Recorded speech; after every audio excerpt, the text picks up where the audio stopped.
প্রসবের যন্ত্রণায় হাসপাতালের বেডের উপরে কাতরাচ্ছে নেহা। একটু পরেই নেহার সিজার করা হবে। এমন সময় খবর আসলো নেহার হাজবেন্ড হাসপাতালে আসার পথে গাড়ি অ্যাক্সিডেন্ট করে মারা গিয়েছে। নেহার কানে তার স্বামীর মৃত্যুর খবর আসতেই নেহা যেন পাগলের মতো হয়ে গেল। তার যে একটু পরে অপারেশন করা হবে সে সেটা ভুলে গিয়ে বেড থেকে নেমে বাইরে চলে যেতে চাইল। কয়েকজন নার্স এসে নেহাকে আটকে দেয়, কিন্তু নেহা কারো কোনো বাধা না মেনে পেটে হাত দিয়ে হাঁটা শুরু করে দেয়।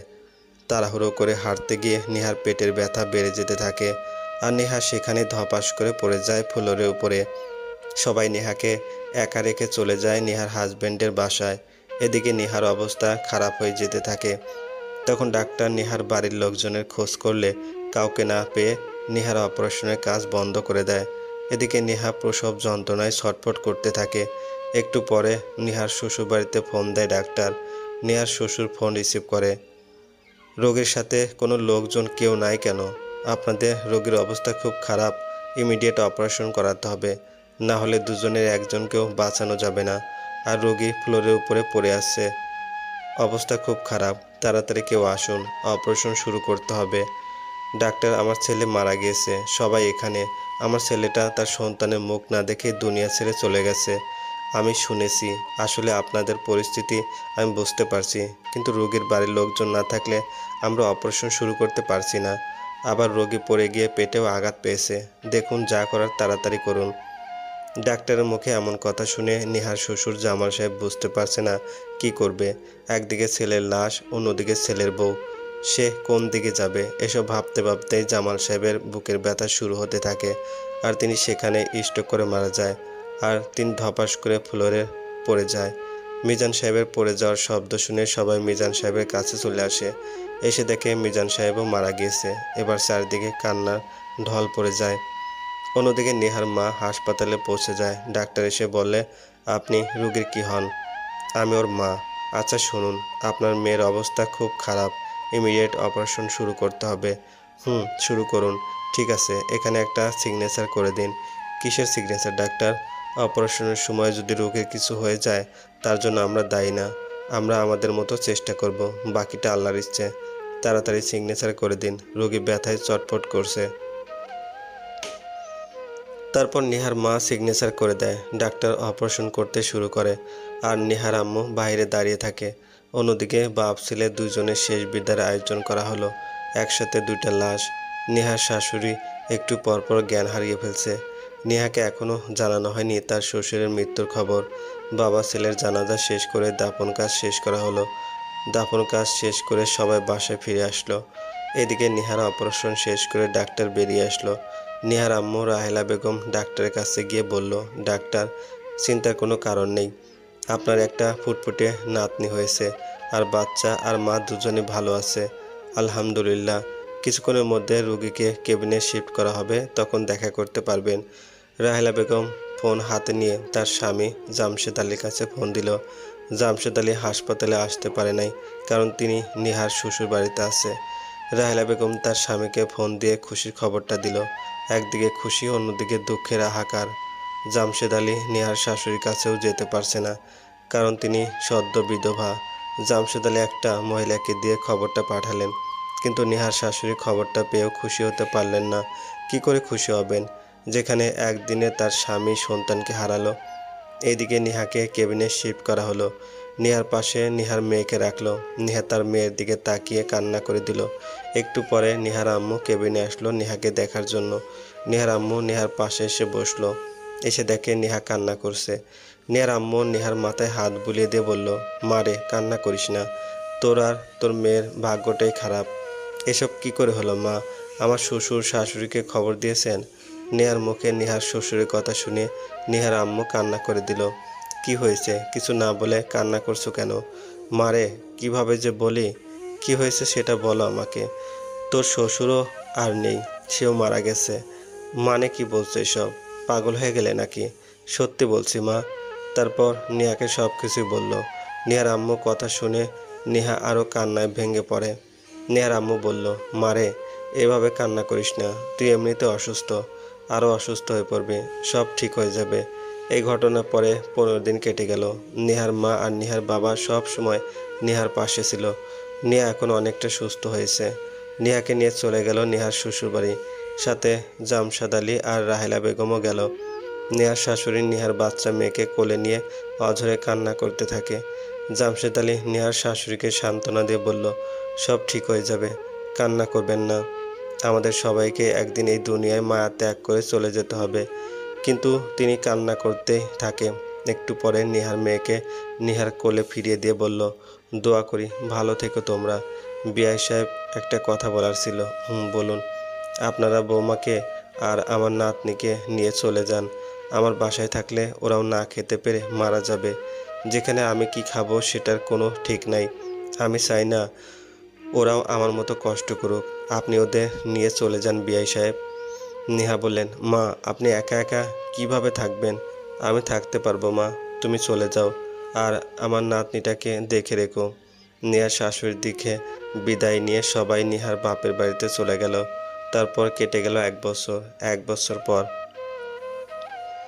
জামশেদ আলী নেহাকে বলছে, মা আজকে তোকে একটা ছেলে দেখতে আসবে, আর ছেলেটা তোর মায়ের বান্ধবীর ভাইয়ের ছেলে। রেডি হয়ে থাকিস। বাবা, আমার আর কোনো ছেলের সামনে যেতে ইচ্ছে করছে না। কত ছেলে তো দেখে গেল, সবাই সবার আমাকে পছন্দ হয়েছে, কিন্তু কেউ তো মাইশার দায়িত্ব নিতে চায় না। মাইশা হলো নেহার মেয়ে। মাইশার দায়িত্ব নিতে না পারলে আমি কখনো আর বিয়ে করব না বাবা। মাইশার খেয়াল আমি আর তোর মাও রাখতে পারবো। মাইশার কোনো অযত্ন হবে না। আমি জানি বাবা, তোমরা আমার মেয়েকে অনেক ভালোবাসো, কিন্তু বাবা আমার মেয়েটা তো মা ছাড়া এতিম হয়ে যাবে। জন্মের আগেই বাবাকে হারিয়েছে, এখন সে আবার মাকেও হারাবে। আমি সেটা চাই না। মাইশাকে মেনে নিলেই আমি বিয়েতে রাজি হব। ঠিক আছে, দেখা যাক কি হয়। বিকেলে আসবে তারা। অন্যদিকে নেহার আম্মুর সেই বান্ধবী তার ভাইয়ের বাসায় চলে গেল। আমাদের গল্পের হিরো সবুজ। সবুজ বসে আছে সোফায়। সবুজকে দেখতে পেয়ে তার ফুপু তার দিকে এগিয়ে গিয়ে বলল, বিকেলে রেডি হয়ে থাকিস। কেন? তোকে নিয়ে মেয়ে দেখতে যাব আজকে বিকেলে। আর আজকে বিয়ে করাবে নাকি? না, তোর জন্য। আর কতদিন এইভাবে থাকবি তুই? ফুপি, তুমি তো সব জানো আমার বিয়ে করার কোনো ইচ্ছে নেই। তাও কেন তোমরা বারবার এমন করো? বাবা, আমরা চাই তুই আবার সংসার কর। এভাবে আর কতদিন চলবে?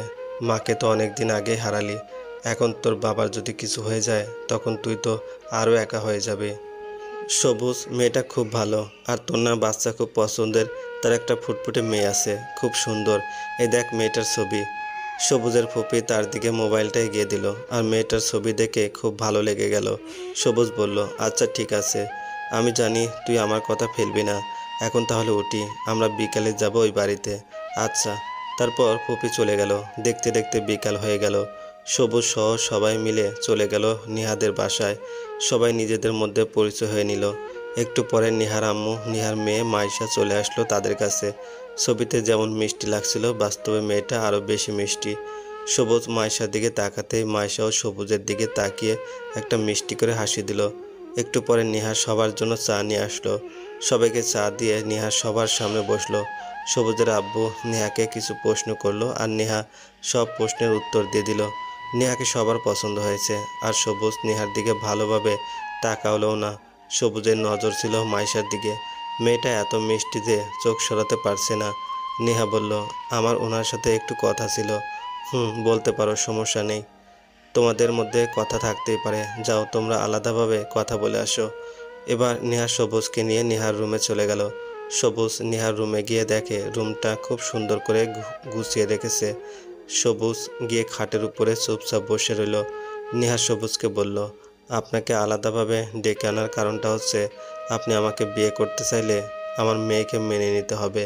আপনি কি আমার মেয়ের দায়িত্ব নিতে পারবেন? আমার বিয়ে করার কোনো ইচ্ছে ছিল না। আমি আপনার মেয়েকে দেখে আপনাকে বিয়ে করতে রাজি হয়েছি। আমি আপনার মেয়েকে নিজের সন্তানের মতো ভালোবাসবো। সবুজের কথা শুনে নেহা অনেক খুশি হয়ে গেল। সবুজ বলল, আর কিছু না? চলুন তাহলে, সবাই আমাদের জন্য অপেক্ষা করে বসে আছে। জি চলুন। তারপর দুজনে একসাথে সবার কাছে চলে গেল। বিয়ের দিন ঠিক করা হলো। দেখতে দেখতে বিয়েও হয়ে গেল। বড় করে কোনো অনুষ্ঠান করা হয়নি, ছোটোখাটোভাবে অনুষ্ঠান করে বিয়ের কাজ সম্পন্ন করা হলো। বিয়ের কাজ সম্পন্ন করে নেহাকে নিয়ে যাওয়া হলো সবুজের বাসায়। বাসর ঘরে বসে আছে নেহা। তার পাশে শুয়ে আছে নেহার বাচ্চা মেয়ে মাইশা। নেহা বাসর ঘরে চুপটি করে বসে আছে, কিন্তু সবুজের আসার কোনো খবর নেই। রাত অনেক হয়ে গেল, কিন্তু সবুজ এখনো আসছে না। লাল শাড়িতে নেহাকে আজ অনেক সুন্দর লাগছে। ঠোঁটে লাল লিপস্টিক হালকা সাজে নেহাকে অনেক সুন্দর লাগছে। কিছুক্ষণ পরে দরজার শব্দ শুনে নেহা নড়ে বসে আর বুঝতে পারে তার স্বামী বাসর ঘরে প্রবেশ করছে। নেহা উঠে এসে সবুজের পায়ে সালাম করলো। তারপর নেহা আবার খাটের উপরে চলে গেল। সবুজ নেহার পাশে গিয়ে বলল, লেট হওয়ার জন্য দুঃখিত। সারাদিন হয়তো বিয়ের দখলে কিছু খেতে পারেননি। খাবার নিয়ে আসছি, আসেন খেয়ে নেই। আমিও খাইনি অনেকক্ষণ হলো, অনেক খিদে পেয়েছে আমার। আপনি খেয়ে নিন, আমার খিদে নেই। রাতে খাবার না খেলে শরীর খারাপ করবে, আসেন খেয়ে নিন। নেহা আর কোনো কথা না বলে সবুজের সাথে খাবার খেতে বসে গেল। খাওয়া দাওয়া শেষ করে নেহা আবার খাটের উপরে চলে আসলো। সবুজ খাটের দিকে তাকিয়ে দেখে মাইশা ঘুমিয়ে আছে। নেহা বলল, ওকে কি অন্য রুমে রেখে আসবো? না, ও এখানেই থাকবে আমাদের সাথে, আমার কোনো সমস্যা নেই। নেহা আর কিছু না বলে নিশ্চুপ হয়ে বসে রইল। তখন সবুজ বলল, আমি আপনাকে কিছু কথা বলতে চাই। এই রাতটা আমাদের জীবনের শ্রেষ্ঠ রাত, আর আমরা বিয়ের আগে কেউ কাউকে ঠিক করে চেনারও সময় পাইনি। আচ্ছা, আপনার কি কোনো কথা আছে? আছে, সেটা আমি পরে বলবো, আগে আপনার কথা বলুন। আর হ্যাঁ, আপনি না বলে আমাকে তুমি করে বলুন। ঠিক আছে। দেখো নেহা, আমার পরিবারে আমি আর আমার বাবা ছাড়া আর কেউ নেই। আমাদের পরিবারটা খুব ছোট হলেও ভালোবাসার কিন্তু কোনো কমতি নেই। আমি চাই তুমি আমার বাবার সাথে ভালো ব্যবহার করবে। আমার বাবা যেন তোমাকে এই বাড়ির বউ না মানে করে মেয়ে মনে করে। আর যতই খারাপ সময় আসুক, আমরা এক হয়ে থাকবো। আর একজন ভালো স্বামী হওয়ার জন্য যা করতে হয় আমি তাই করব। ও ভুলে গিয়েছিলাম, আমি তো শুধু স্বামী না, তোমার বাচ্চার বাবাও আমি। একজন ভালো স্বামী হওয়ার আগে ভালো ফ্রেন্ড হতে হয়।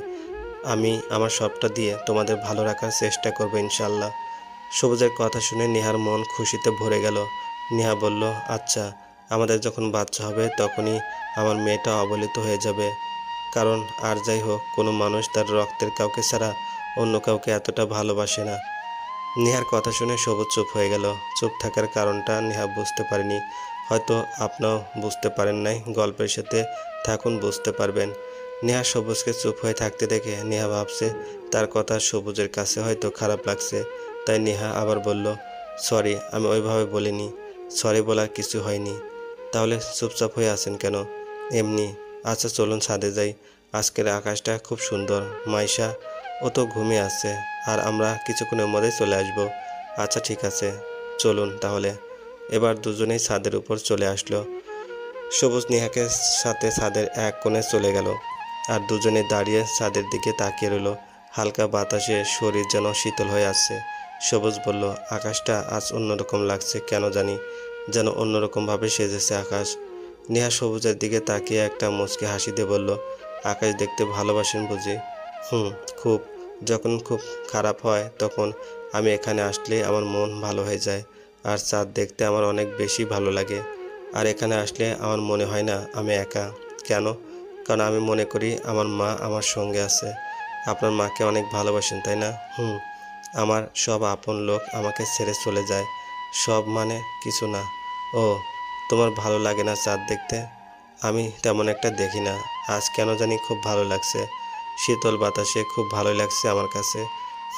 আমি প্রায় সময় ছাদের উপরেই কাটিয়ে দেই অনেক রাত। ও আচ্ছা, অনেক রাত হচ্ছে, এবার আমাদের রুমে যাওয়া উচিত। চলুন। তারপর দুজনেই রুমে চলে গেল। সবুজ নেহাকে বলল, এবার ঘুমিয়ে পড়ুন, আপনি হয়তো খুব ক্লান্ত, আর রাতও অনেক হয়েছে। নেহা কোনো কথা না বলে শুয়ে পড়ে। সবুজও শুয়ে পড়ে। তাদের মাঝখানে মাইশা ঘুমাচ্ছে। কিছুক্ষণের মধ্যে দুজনের চোখে ঘুম নেমে আসে। সকালে নেহা ঘুম থেকে উঠে দেখে সবুজ বিছানায় নেই। নেহা তাড়াতাড়ি উঠে বসে পড়ে। নেহা ভাবতে থাকে এত সকালে লোকটা কোথায় যেতে পারে। নেহা সবুজকে না দেখে রুম থেকে বেরিয়ে গেল। রুম থেকে বেরিয়ে নেহা রান্নাঘরের দিকে তাকিয়ে দেখে সবুজ রান্না করছে। নেহা এবার রান্নাঘরের দিকে এগিয়ে বলল, আপনি এখানে কি করছেন? সবুজ নেহার দিকে তাকিয়ে একটা মুচকি হাসি দিয়ে বলল, রান্না করছি। আব্বু ঘুম থেকে উঠলে আগে খাবার দিতে হবে, আর এখন তো তুমিও আসো, খেতে হবে না নাকি? তাই বলে আপনি রান্না করবেন? সবসময় তো আমিই রান্না করি, আর এত সকাল সকাল কাজের মেয়েটাও আসে না, তাই আমাকেই রান্না করতে হয়। আজ থেকে আর আপনাকে রান্না করতে হবে না, এখন আমি চলে আসছি, আমি রান্না করব। আর হ্যাঁ, কাজের মেয়েটাকে না করে দিবেন। ঠিক আছে, কিন্তু তুমি এত কাজ কিভাবে করবে? আর তুমি এত কাজ করলে মাইশাকে কে দেখবে? আমি যখন কাজ করব তখন আপনি আসেন না। এখন রুমে যান, আমি রান্না করছি। আচ্ছা ঠিক আছে, কোথায় কে আছে আমি সব দেখিয়ে দিচ্ছি, না হলে আবার খুঁজে পাবে না। তা ঠিক। তারপর সবুজ সব কিছু নেহাকে দেখিয়ে দিয়ে রুমে চলে আসলো। রুম থেকে নিজের রুমে চলে গেল। সবুজ রুমে গিয়ে দেখে মাইশা ঘুম থেকে উঠে কান্না করছে। সবুজ তাড়াতাড়ি গিয়ে মাইশাকে কোলে তুলে নেয়। মাইশার সাথে কান্না বন্ধ করে দেয়। সবুজ মাইশাকে কোলে তুলে হাঁটতে থাকে। মাইশা আবার ঘুমিয়ে পড়ে। নেহা রান্না শেষ করে এসে দেখে সবুজ মাইশাকে কোলে নিয়ে হাঁটাহাঁটি করছে আর মাইশা ঘুমিয়ে আছে। নেহা মাইশাকে ঘুমিয়ে থাকতে দেখে মনে মনে ভাবতে থাকে, মাইশা তো তার কোলে ছাড়া অন্য কারো কোলে গেলে কান্না করে, কিন্তু উনি কিভাবে পারলো ওকে ঘুম পাড়িয়ে দিতে। নেহা সবুজের কাছে গিয়ে বলল, ও তো ঘুমিয়ে গেছে, আপনি এখনো হাঁটছিলেন কেন? ঘুমিয়ে গেছে? খেয়াল করি নাই। আচ্ছা তাহলে শুয়ে দেই। তারপর সবুজ মাইশাকে বিছানার উপরে শুয়ে দিল। নেহা বলল, বাহ, আপনি তো দেখছি জাদু জানেন। কিসের জাদু? এই যে মাইশা তো অন্য কারো কোলে যেতে চায় না, আর খুব সহজেই আপনার কোলেই ঘুমিয়ে গেল। দেখতে হবে না? বা এই কথা বলে সবুজ আর কিছু বলল না, আর সে রুম থেকে বেরিয়ে চলে গেল। নেহা নিজে নিজে বলতে থাকে, কি হলো ওনার? বুঝলাম না কিছুই। সবুজ যাওয়ার সাথে সাথে মাইশা ঘুম থেকে উঠে কান্না শুরু করে দিল, কিন্তু কিছুতেই নেহা মাইশার কান্না থামাতে পারছে না। নেহা মাইশাকে খাওয়ানোর চেষ্টা করে, কিন্তু মাইশা খাচ্ছে না। মাইশা কান্নার শব্দ শুনে সবুজ রুমে চলে আসছে। এসে দেখে মাইশা নেহার কোলে কান্না করছে, আর নেহা খাবার নিয়ে বসে আছে। সবুজ এসে বলল, কি হয়েছে মাইশা, এইভাবে কান্না করছো কেন? জানি না, ঘুম থেকে উঠে কান্না করছে, কিছুই বুঝতে পারছে না, হঠাৎ করে এমন করছে কেন। নেহার কোল থেকে সবুজ মাইশাকে নিয়ে নিজের কোলে তুলে নিল, আর সে বলল, কি হয়েছে মা, কান্না করছো কেন? আম্মু কি বোকা দিছে? আর বকা দিবে না, আমি চলে আসছি, আর কান্না করে না। মাইশার কান্নার সাথে সাথে বন্ধ হয়ে গেল। নেহা তো অবাক হয়ে গেল। সবুজ বলল, আমাকে দাও, আমি খাইয়ে দিচ্ছি। এবার সবুজ মাইশাকে খাইয়ে দিতে থাকে, আর মাইশাও খুব ভালোভাবে সবুজের হাতে খাবার খেতে থাকে। খাওয়া দাওয়া শেষ করে সবুজ মাইশাকে নিয়ে তার বাবার রুমে চলে যায়। এদিকে নেহার ফোন বেজে ওঠে। ফোনের দিকে তাকিয়ে দেখে নেহার আম্মু কল দিয়েছে। নেহা তাড়াতাড়ি করে কল রিসিভ করলো। কেমন আছো আম্মু? আলহামদুলিল্লাহ, তুই কেমন আছিস? আর মাইশা কেমন আছে? আমরা ভালোই আছি। আব্বু কেমন আছে? ভালো আছে। তা মা, ওখানকার সবাই কেমন আছে? আর জামাই? সবাই ভালো আছে। ও, তা মা, ছেলেটা কেমন? উনি তো খুব ভালো। আর আসল কথা কি জানো? কি? মাইশার খুব ভালো খেয়াল রাখতে পারে উনি। মাইশা সব সময় ওনার কাছে থাকে, ওনাকে ছাড়া কিছুই বোঝে না। তারপর সব কিছুই বলল। নেহার আম্মু অনেক খুশি হয়ে গেল। নেহার আম্মু বলল, মা, তোর কাছে আমরা একটা কথা গোপন রেখেছি। কি কথা? আসলে মা, সবুজও বিবাহিত। 2 বছর আগে ওর ডিভোর্স হয়ে গেছে। তবে কি জন্য ডিভোর্স হয়েছে তা আমি জানি না। ও, তাতে আমার কোনো সমস্যা নেই। আমার মেয়েটা তো একজন ভালো বাবা পেল, সেটাই অনেক। আচ্ছা ঠিক আছে মা, ভালো থাকিস, এখন রাখি। ঠিক আছে। অন্যদিকে মাইশাকে কোলে নিয়ে সবুজ তার বাবার রুমে চলে গেল। তারপর তারা সবাই মিলে মজা করতে থাকে। মাইশাও সবার মাঝে থেকে হাসতে থাকে। কিছুক্ষণ পর নেহা রুমে আসে। এসে দেখে সবাই মাইশার সাথে দুষ্টুমি করছে। নেহা বলল, আপনারা কি খাবার খাবেন না, নাকি না খেয়ে থাকবেন আপনারা? সবুজের আব্বু বলল, আরে মা, খাওয়ার কথা তো সত্যিই ভুলে গিয়েছিলাম মাইশাকে কাছে পেয়ে। ঠিক আছে, এখন খেতে আসুন আপনারা। চলো মা। সবাই খাবার খেতে শুরু করলো। খাওয়া দাওয়া শেষ করে সবুজ বাইরে চলে গেল। অনেকক্ষণ ঘোরাঘুরি করে বাসায় ফেরার সময় সবুজ মাইশার জন্য কিছু খাবার জিনিস কিনে নিল, আর মাইশার জন্য কিছু খেলার জিনিস, আর পায়ে হাঁটার একটা খেলনা গাড়ি। আসলে ওটার নাম যেন কি, আমি নামটা জানি না। বাচ্চার যে একটা গাড়িতে উঠে হাঁটে, নিচে ছোট ছোট অনেকগুলো চাকা থাকে। যাই হোক, আমি ওটার নাম জানি না, দুঃখিত। কেউ নাম জানলে কমেন্ট করে বলবেন প্লিজ। তো সবুজ এসব কিনে বাসায় ফেরার পথে একটা ফুলের দোকান চোখের সামনে পড়ে। সবুজ সেই ফুলের দোকানে গিয়ে নেহার জন্য বেলি ফুল কিনে নেয়। এসব নিয়ে সবুজ বাসায় চলে যায়।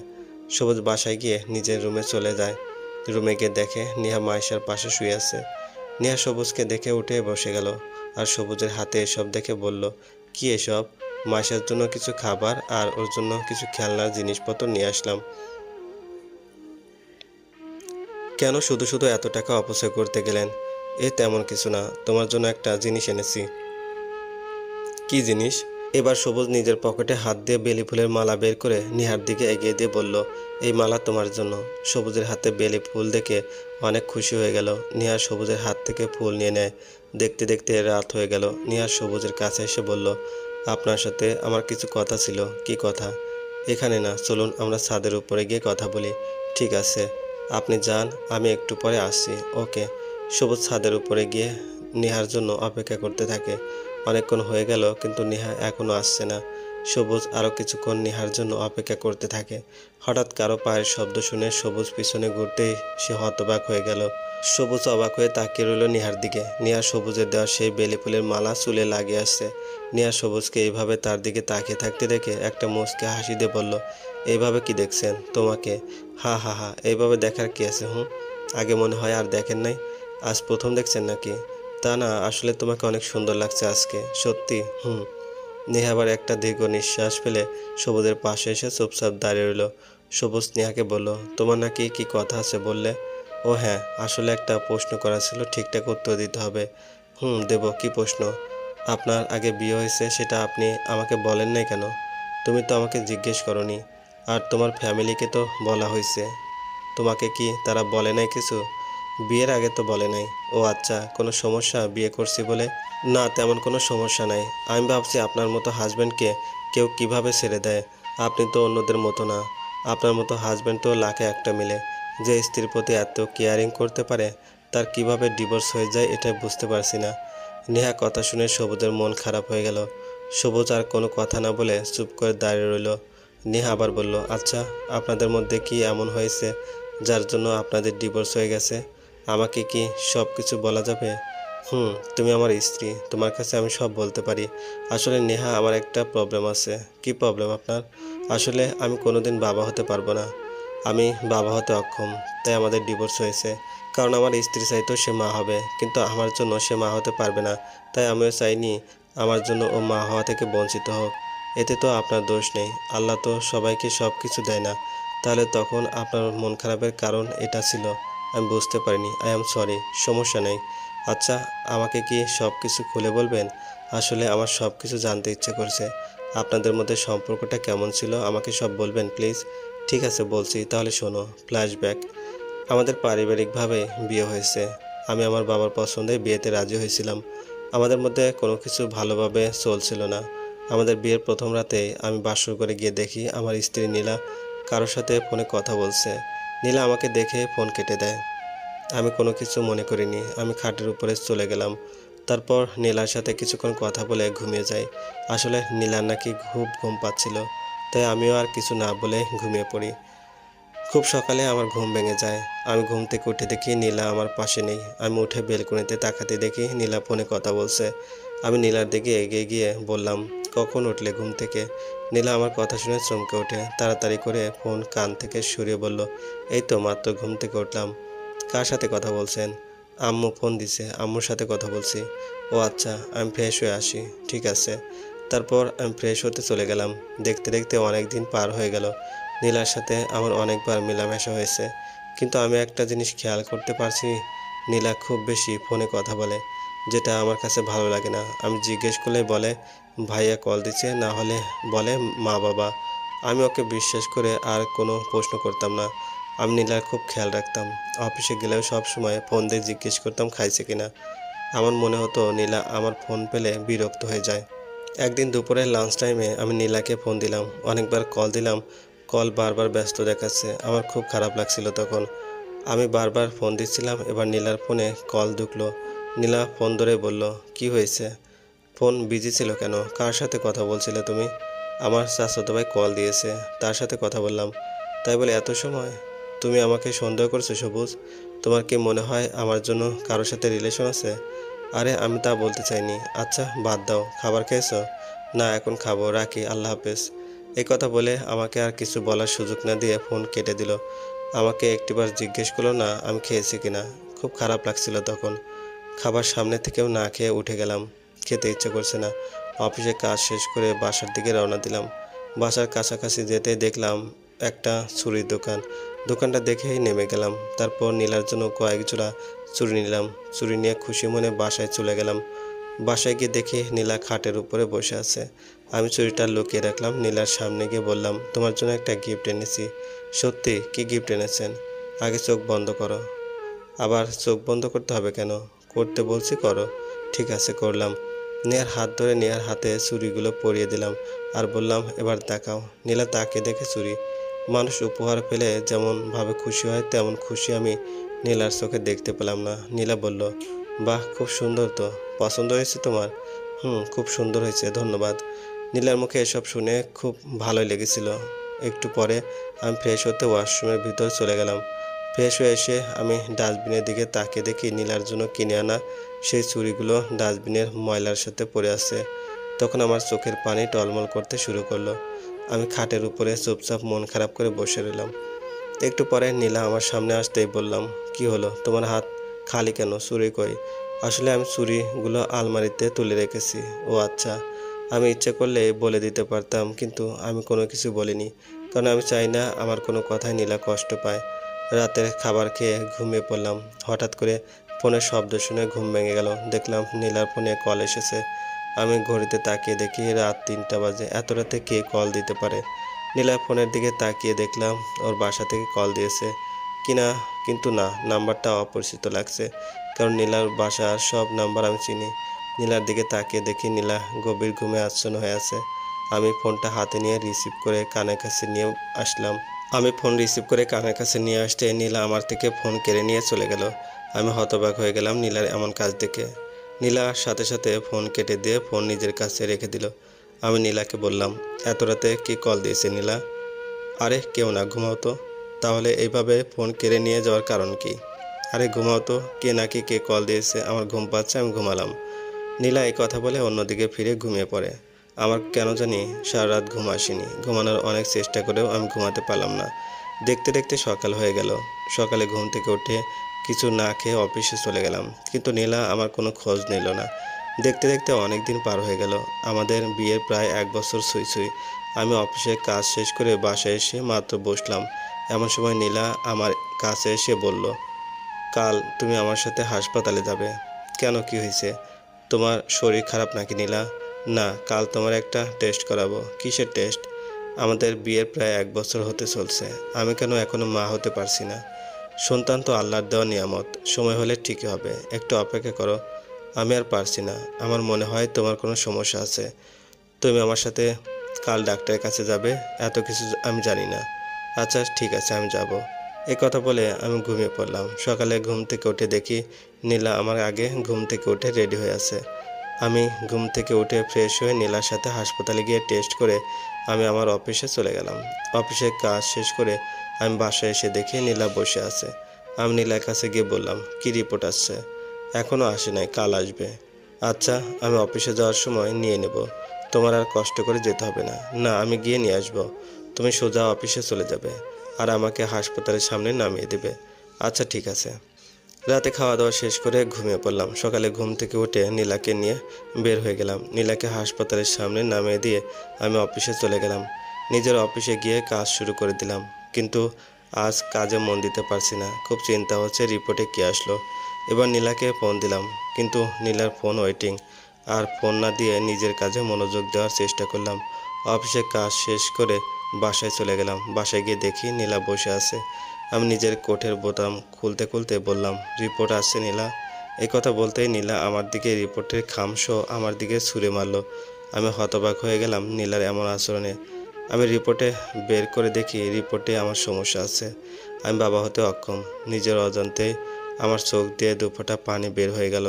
নীলা আমার দিকে এগিয়ে এসে বলল, তোমার সাথে সংসার করা আমার পক্ষে সম্ভব না সবুজ, কারণ আমি তো আর তোমার জন্য মা ডাক শোনা থেকে বঞ্চিত হতে পারবো না। কি বলছো এসব নীলা? আমরা প্রয়োজন হলে একটা সন্তান দত্তক নেব। একটা সন্তানের জন্য কেন আমাদের সম্পর্কটা শেষ করতে চাও? আল্লাহ আমাকে অক্ষম বানিয়েছে, সেটা কি আমার দোষ? আমি এত কিছু জানি না। আমি আর তোমার সাথে থাকতে চাই না, আমি ডিভোর্স চাই। নীলা মুখে ডিভোর্সের কথাটা শুনে বুকের ভিতরটা কেঁপে উঠল। কি বলবো বুঝতে পারছি না। ডিভোর্সের কথা বলার আগে ওর মুখে একটু আটকালো না। নীলা আবার বলল, কালই ডিভোর্স পেপার চলে আসবে। আমি আর এই সংসার করতে চাই না। নীলা, একটা সন্তানের জন্য আমাদের সংসার ভেঙে ফেলতে চাও? আমার ভালোবাসা কি কম ছিল? আমি তো তোমাকে অনেক ভালোবাসি। আমার ভালোবাসার কি কোনো মূল্য নেই আজ? একটা বাচ্চার জন্য আমার ভালোবাসা আজ তোমার কাছে তুচ্ছ মনে হচ্ছে? এসব বলছি আর আমার চোখ গড়িয়ে পানি পড়ছে। নীলা আমার কষ্টটা বুঝতে পারছে না। সে তো একটা সন্তানের নেশায় অন্ধ হয়ে গেছে। আমার ভালোবাসার মূল্য নেই তার কাছে এখন। সবুজ, বোঝার চেষ্টা করো। আমি নিজের বাচ্চার মা হতে চাই। আর তুমি যেহেতু বাবা হতে অক্ষম, সেখানে আমাদের সংসার টিকিয়ে রাখা সম্ভব না।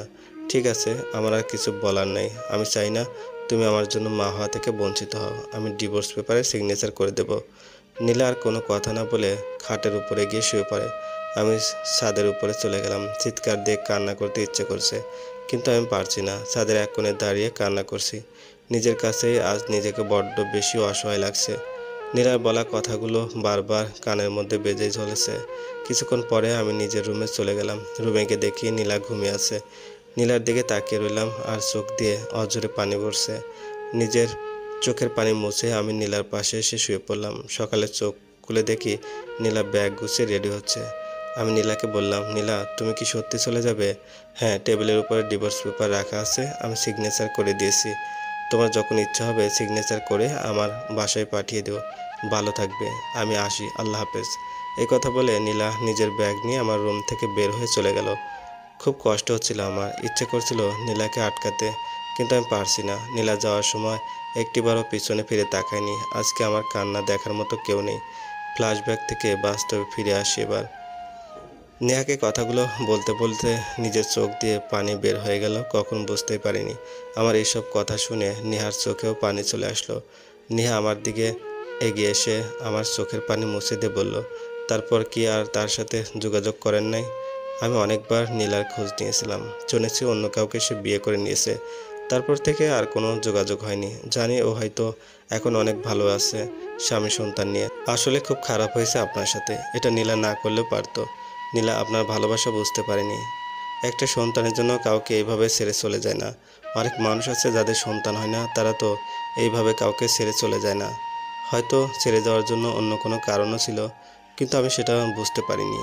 অনেক রাত হয়েছে, এবার চলুন রুমে যাই। চলুন। নেহার সবুজ নিজেদের রুমে চলে গেল। রুমে গিয়ে দুজনে ঘুমিয়ে পড়ে। সকালে সবুজের ঘুম ভেঙে গেল। পাশে তাকিয়ে দেখে নেহা তার সামনে চা নিয়ে দাঁড়িয়ে আছে।